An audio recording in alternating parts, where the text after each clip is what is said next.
Hi everyone and welcome back to the channel. Finally I've got a video out for those who are watching this on the Ultra Running Magazine YouTube channel. Welcome. Basically I'm doing two videos for two channels, but the ones that follow me on my own channel, UltraAlex, you're going to get a little bit more of a snippet at the end of it, and all that video addition is basically about me and how you can put this video or this type of concept into your training plan for a race across Scotland next year.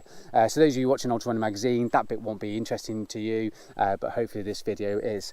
So the reason why I wanted to talk a little bit about the terrain is because the amount of clients I come across who are put themselves down for an event, put a training plan together, I go through that training plan with them and they haven't thought about the terrain.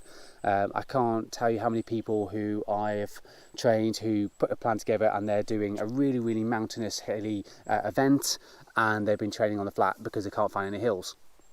Firstly, what were you thinking by putting yourself into an event when you can't get the training in with the hills? And you know, what makes you think that running on the flat is going to give you all the strength and all the power you need to get you over these hilly mountain races? You've got to train on that terrain that you're racing for. Like I said, this is not groundbreaking stuff. I think this is quite common sense. If I'm doing a hilly race, I'm going to train the hills. Yes, I'm going to become slower as a runner, but I'll become faster in the hilly mountain environment. If I was going to do a flat course, then obviously yeah, I'll take away the hill stuff and I'll end up running on the flats and getting my speed back up. But it's really important that you add your terrain and really think about that when it comes to your training for your event that you have chosen. Now obviously, you know, the weather and the time of year changes a lot in the UK, so that's sometimes really hard to find, say for example, a really muddy route if you're going to be training something in the winter.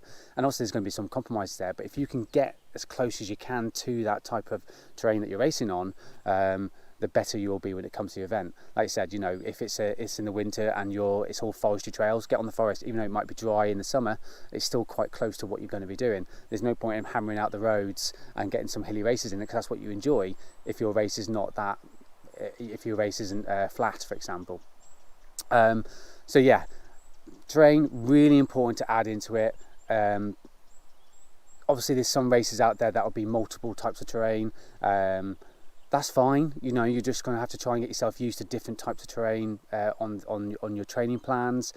Me personally, what I would do is if I had an event that was sometimes on the road, sometimes in the mud, maybe sometimes in the hills, then I would need to work out what my weakness is at that current stage and then go, right, okay, my training plan, I'm going to really focus on that weakness in my training plan and get that up to the standard I need it to be. All the other stuff that I think I'm okay with, all I've got to do is maintain that and then bring everything else together, which will give me a good training package ready for my event and build me in the best possible position or best possible standard to be in that event.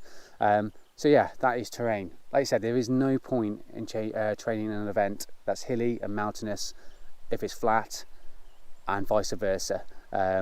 I've had clients who have picked hilly events and they have done stairs and stairs over and over again just to get that elevation profile out. I don't know how he did it. He probably knows who I'm talking to. He's probably watching this video right now, but he managed to get 8,000 feet of climbing in a week by going upstairs and doing hill repeats. It can be done, but it's not the nicest training in the world, or it wouldn't be for me anyway. So yeah, really think about that when it comes to choosing an event, and really look realistically and go, actually, can I get the training for that event in my training plan? So I just wanted to add a few more points into this video.